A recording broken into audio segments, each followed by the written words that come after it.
사랑합니다. 한 번만 더 인사하겠습니다. 혹시 제가 잘못한 것이 있으면 용서 바랍니다.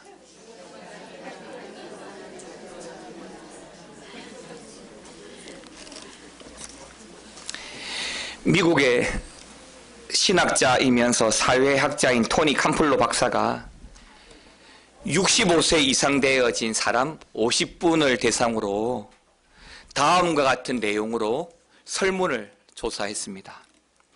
만약 여러분들에게 또 다른 인생이 주어진다면 어떻게 살아가시겠습니까? 세 가지만 적으십시오. 많은 응답들 중에서 가장 많은 세 가지, 첫 번째는 날마다 반성하고 살겠습니다. 지금까지 살아온 것이 부끄럽고 후회스러운 것도 많고 잘못 살아온 것 같습니다. 그래서 다시 인생이 주어진다면 날마다 반성하면서 살겠습니다. 두 번째는 용기 있게 한번 살아보겠습니다. 눈앞의 이익 때문에 할 말 못하고 살았고 진실인지 알면서도 타협하고 살았습니다. 다시 기회가 주어진다면 이제는 정직하게 용기 있게 살고 싶습니다. 마지막 세 번째는 내가 죽은 후에도 내 자녀들에게 뭔가를 남길 수 있는 삶을 살겠습니다. 호랑이는 죽어서 가죽을 남기고 사람은 죽어서 이름을 남긴다는데 부끄럽지 않은 인생을 살고 싶습니다. 사랑하는 성도 여러분, 2018년도가 끝이 나고 있습니다. 마지막 주일 예배를 드리고 있습니다. 여러분들에게 똑같은 질문을 드린다면 올 한 해를 다시 산다면 여러분들은 어떻게 올 한 해를 다시 살고 싶으신가요? 이제 내일만 지나면 2018년도도 다시 돌이킬 수 없는 영원한 각오로 끝나고 남는 것은 역사. 우리 작년에 그랬지. 우리 10년 전에 그랬지. 그때는 참 좋았는데.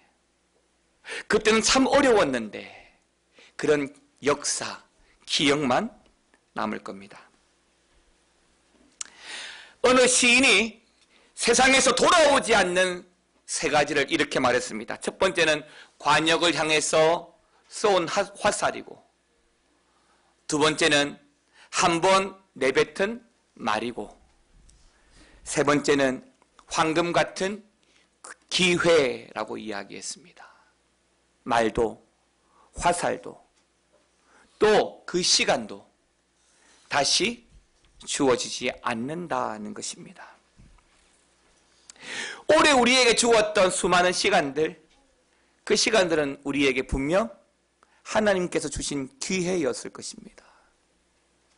그 기회를 내가, 우리 가정이, 우리 교회가 잘 살렸다면 나도, 우리 가정도, 우리 교회도 많은 감동과 은혜와 감사할 일이 많을 겁니다. 그런데 그 세월들이 다 이제 끝나갑니다. 그러므로 지금 이 시간 2018년도 마지막 주일 예배와 말씀을 통해서 올 한 해를 다시 한 번 더 점검하고 또 새해에는 어떤 자세가 필요한지 말씀을 통해서 그 은혜를 나누기를 원합니다. 첫 번째 제가 여러분들에게 말씀드리고 싶은 것은 참 희한합니다. 지나간 시간을 돌이켜보면 늘 남는 것은 아쉬움이고 후회만 남아요. 참 잘했어, 정말 잘했어. 그건 드라마에만 나오는 것 같아요. 우리의 인생을 돌아보면 늘 후회와 아쉬움이 많이 남는 것이 사실입니다. 야곱의 아들 요셉이 애굽의 총리가 되고 그 요셉 때문에 야곱의 모든 가족들이 애굽으로 내려옵니다. 그리고 야곱이 애굽의 바로 앞에서 이렇게 말을 하는데요. 창세기 47장 9절입니다. 같이 한번 읽어볼까요? 야곱이 바로에게 이르되 내 나그네 길의 세월이 130년이니이다. 내 나이가 얼마 못되니 우리 조상의 나그네 길의 연조에 미치지 못하나 험악한 세월을 보내었나이다 하고 아멘입니다. 자, 여러분 이 9절의 말씀이 여러분들은 어떻게 들리세요? 바로에게 하는 말입니다. 나그네의 길을 걸어왔습니다. 그런데 그 나그네의 길이 어떻다고요? 험악하다는 겁니다. 다른 말로 말하면 후회가 많고 아쉬움이 많은 인생이었다는 것입니다. 그런데 이 야곱은 그 인생을 몇 년이나 살아왔다고요? 130년을 살아왔다라고 이야기합니다. 다시 말하면 야곱이 살아온 모든 인생이 다 후회스럽고 부끄럽고 아쉽다. 좀 더 잘할 걸, 좀 더 잘해 줄 걸, 좀 더 열심히 할 걸, 그런 마음만 남는다는 것입니다.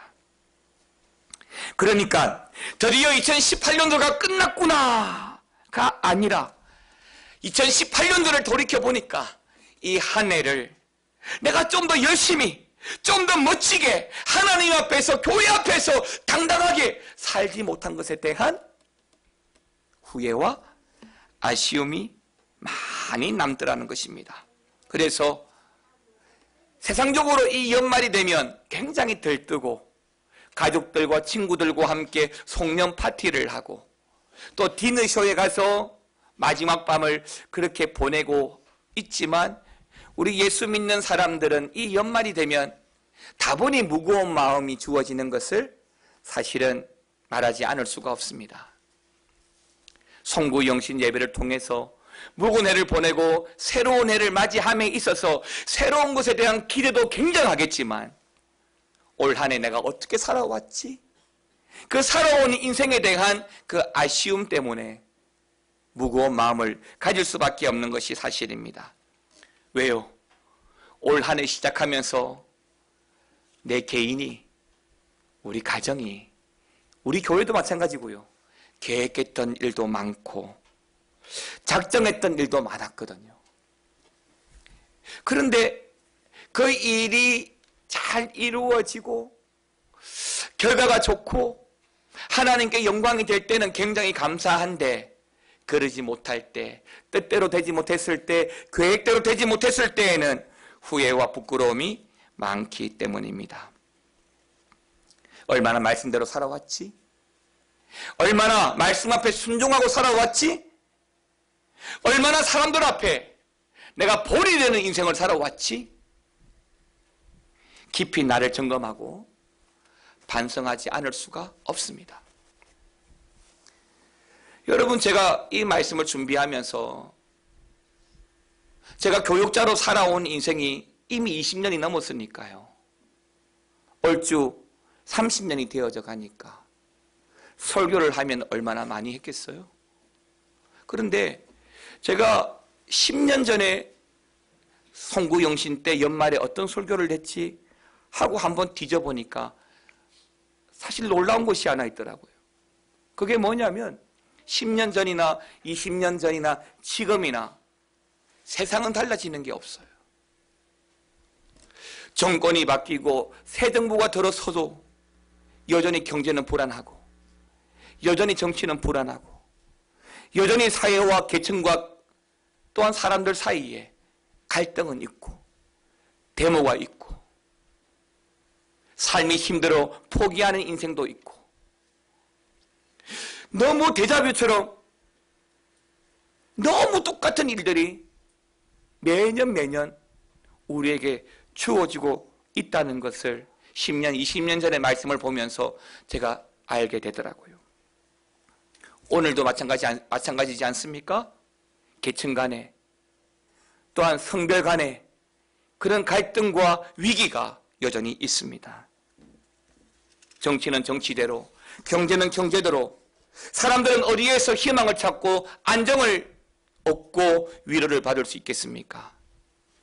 그런데 여러분, 지금 말씀드린 것처럼 10년 전이나 20년 전이나 그리고 오늘도 세상이 변하지 않았다면 우리는 이 세상에서 참된 위로와 안식을 누릴 수가 없습니다. 우리에게 유일하게 위로를 주고 참된 안식을 제공해 주는 분은 오직 하나님 한 분뿐임을 믿습니다. 우리의 육신에 지나온 세월이 부끄러움의 인생인 것처럼 우리의 영적 생활도 어쩌면 하나님 앞에서 부끄럽죠. 모세도 시편 90편 10절에서 이렇게 말합니다. 내가 70이고 조금 건강하면 한 80은 사는데 돌이켜보니까 뭐만 남아요? 수고와 슬픔만 남아요. 이제 우리는 한 해를 보면서 그 부끄러운 한 해에 대한 반성과 회개가 필요합니다. 한 해를 보내면서 가장 중요한 관점은 바로 이겁니다. 회개입니다. 우리는 회개를 통해서 한 해를 마무리합니다. 그 죄가 묵은 죄로 내 인생을 덮지 아니하도록 한 해를 마무리할 때 한 해에 대해서 하나님께 진솔하게 고백하고 회개함으로 그 죄가 말끔히 도말되어질 때에 새로운 새해는 새 것의 역사가 일어나는 줄 믿습니다. 우리가 예배할 때마다 첫 시간에 뭐 해요? 참회 기도하잖아요. 참회 기도를 통해서 우리가 기대하는 것이 뭐예요? 죄가 회개되고 해결되어짐으로 정결함으로 하나님을 예배하고 하나님의 말씀을 듣기 위함이죠. 그런 작업이 이 연말에 필요하다는 것입니다. 그래서 섭섭한 마음도 하나님 앞에 사람들 앞에 섭섭한 마음도 다 풀고 용서하지 못했던 것도 다 용서하실 수 있기를 바랍니다. 혹시 저 때문에라도 여러분들이 속상하고 힘든 점이 있었다면 용서하시기 바랍니다. 요한 1서 1장 9절은 우리에게 이렇게 말합니다. 같이 한번 읽어볼까요? 시작. 만일 우리가 우리 죄를 자백하면 그는 미쁘시고 의로우사 우리 죄를 사하시며 우리를 모든 불의에서 깨끗하게 하실 것이요. 아멘입니다. 우리가 죄를 자백하면 회개하면 하나님께서 우리를 어떻게 하신다고요? 미쁘시고 어렵게 여기십니다. 우리 죄를 사하시고요. 결국에는 우리를 어떻게 하신다고요? 깨끗하게 하십니다. 여러분, 이게 어떤 역사인지 아세요? 새 것의 역사예요. 죄가 있을 때에는 새 것의 역사가 아닙니다. 그런데요, 우리가 죄를 자백할 때, 그 부끄러움을 하나님께 고백할 때, 후회스러운 인생일지라도 하나님께 내어놓을 때 하나님께서 우리를 미쁘게 여기셔서 모든 불의에서 깨끗하게 하실 줄 믿으시기 바랍니다. 두 번째는요, 여러분, 2018년은 끝이에요. 돌이키지 마세요. 이제는 새해를 바라봅시다. 새 것을 바라봅시다. 고린도후서 5장 17절은 이렇게 말합니다. 누구든지 그리스도 안에 있으면 새로운 피조물이라. 이전 것은 지나갔으니 보라 새 것이 되었도다. 자, 여러분, 이 말씀을 잘 보십시오. 이전 것은 지나갔으니 보라 새 것이 되었다라고 했습니다. 그런데 조건이 하나 있죠.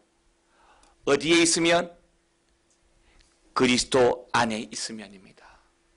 예수 안에 있으면 내가 새 것이 되는 거예요. 예수 붙들고 살아가면, 예수의 소망으로 살아가면 내가 새 것이 되는 거예요. 비록 시간들이 부끄럽고 수고와 슬픔뿐이라 할지라도 예수 안에 있으면 새 피조물이라고 말씀하고 있습니다. 때문에 바울은 그 새 것을, 새해를 바라보라고 말씀하는 거예요. 여러분, 새해를 바라본다는 말이 무슨 말인지 아십니까? 주의 뜻이 무엇인지, 즉 새해에는 하나님께서 어떻게 우리 교회와 우리 가정을 이끌어 가실지 기대하라는 겁니다. 자녀들이 대학을 들어가고 결혼을 하고 어떻게 살아갈지 기대하라는 겁니다. 단 어디 안에서? 예수 안에서. 그러면 하나님이 새 것의 역사를 이끌어가는 거. 그 기대가 다른 말이 무슨 말이에요? 믿음이에요. 하나님을 기대하는 게 믿음이라고요. 나를 이끌어가실 하나님, 우리 교회를 이끌어가실 하나님, 우리 가정을 세워가실 하나님을 기대하는 것이 우리의 믿음인 거죠. 때문에 오늘 본문 17절은, 오늘 본문 5장 17절은 우리에게 뭐라고 이야기합니까? 어리석은 자가 되지 말고 주의 뜻이 무엇인가 분별하라, 이해하라 라고 말합니다. 어리석게 산다는 말이 무슨 말이냐면 자신만을 위해 산다는 것입니다. 자신을 위해 산다는 것은 하나님의 뜻과 상관없이 산다는 겁니다.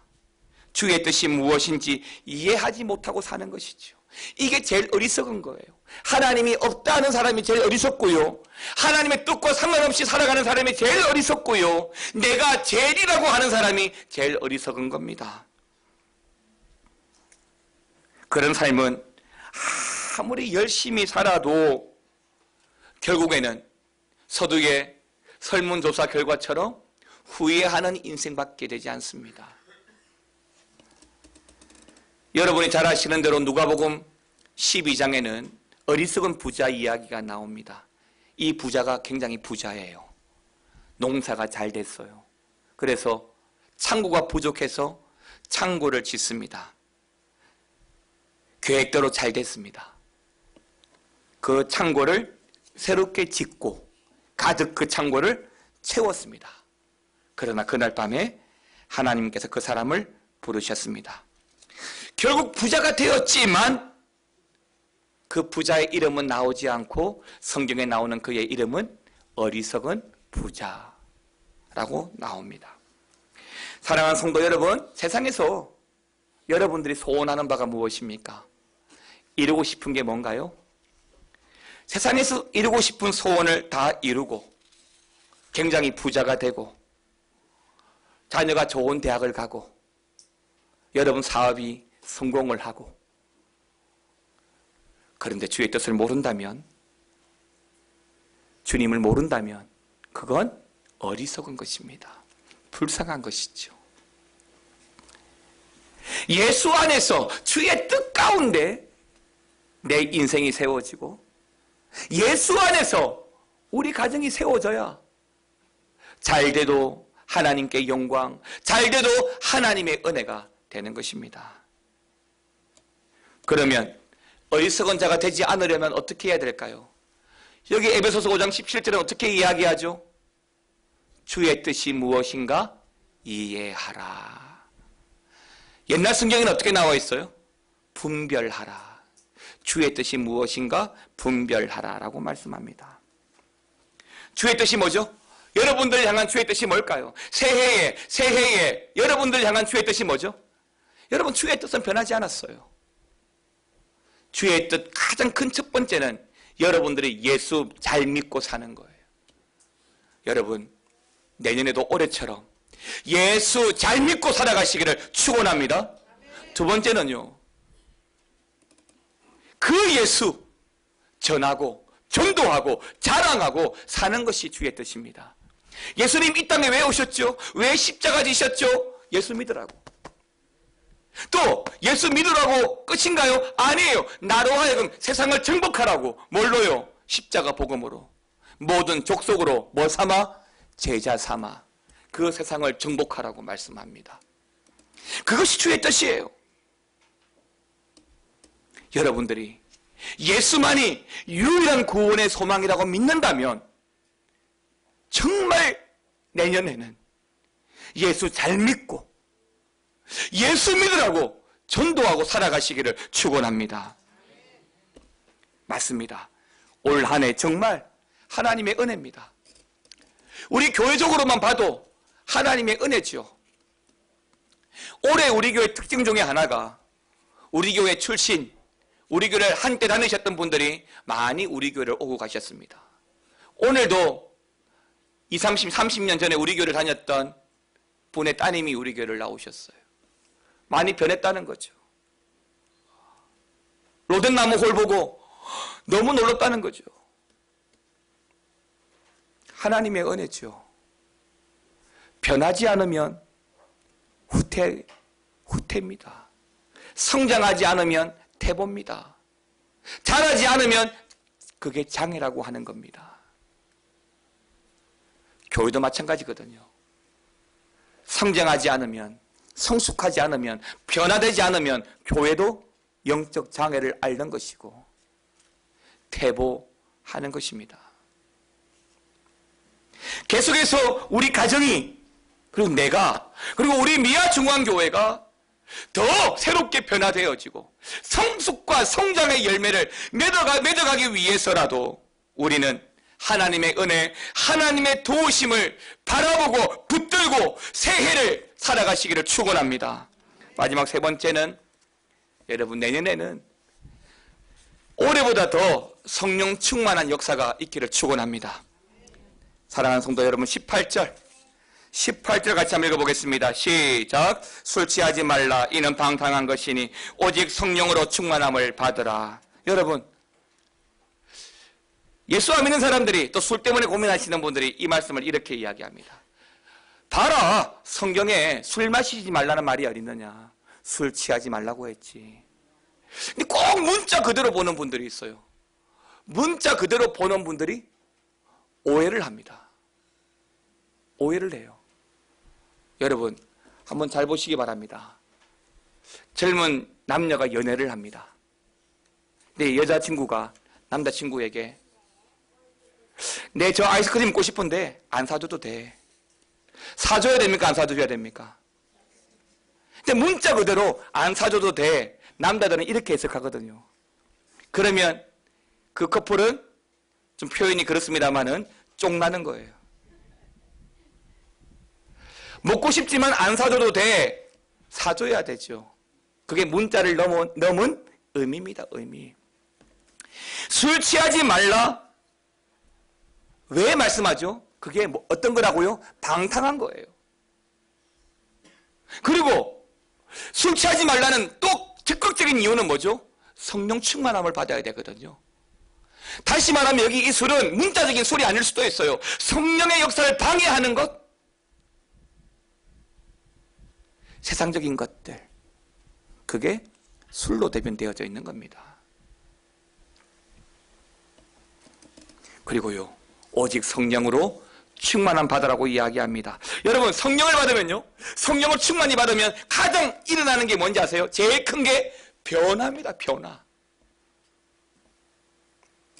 작은 것에도 감사하고 늘 희낙낙 뭐가 그리 좋은지 늘 웃고 살아요.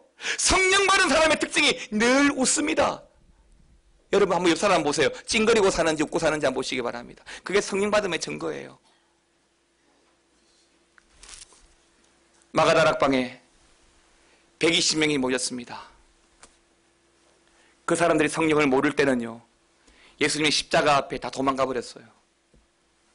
예수님의 십자가 앞에 예수를 모른다고 부인했습니다. 그런데요, 그 마가다락방에 모여서 열심히 기도할 때 성령을 받고 난 이후에는요, 그들이 목숨 걸고 예수 믿습니다. 아니, 더 나아가서 목숨 내어놓고 예수 믿으라고 전도하고 다닙니다. 85년 동안 그 하나님은 나를 버리신 적이 없는데 내가 죽음이 위독하다고 해서 주님을 버릴 수 없다는 고백을 한 교부들. 사랑하는 성도 여러분, 성령을 받으면요, 변합니다. 내 신앙이 변하고 내 가정이 변하고 우리 교회가 변해요. 저는 내년에 우리 미아중앙교회가 이런 성령의 열매를 많이 맺었으면 좋겠습니다. 그런데 여러분, 그러기 위해서 좀 기도하는 자리에 많이 나오십시오. 수요 기도, 수요 예배 자리에, 금요 기도 자리에, 새벽 기도의 자리에 좀 많이 나오십시오. 기도하지 않고 하나님의 일을 마무리할 수 없습니다. 기도하지 않고 우리 가정이 잘 될 수 없습니다. 기도하지 않고 우리 자녀들이 잘 될 수 없습니다. 기도의 제목은 산더미 같은데 기도하지 못하는 핑계거리가 너무나 많습니다. 그러면 변하지 않아요. 120명이 망가의 다락방에서 함께 모여 기도할 때에 성령의 역사가 일어난 줄 믿습니다. 맞습니다, 여러분. 기도하면 그 결과는 성령 충만입니다. 성령 충만을 받으면 변해요. 사랑하는 성도 여러분, 2018년도가 끝이 나네요. 시작도 중요하지만 마무리는 더 중요합니다. 욥의 고백처럼 시작은 미약했을지 모르지만 나중을 창대케 하는 역사가 주님의 역사입니다. 부족하게 시작했다 할지라도 그 마무리가 하나님께 영광될 수 있도록 오늘 주어진 말씀 잘 기억하고 후회하지 말고 새 것을 바라보면서 성령 충만한 2019년도로 시작하는 저와 여러분 되시기를 주의 이름으로 축원합니다. 함께 찬양하겠습니다. 오직 주의 사랑에 매여 내 영 기뻐합니다.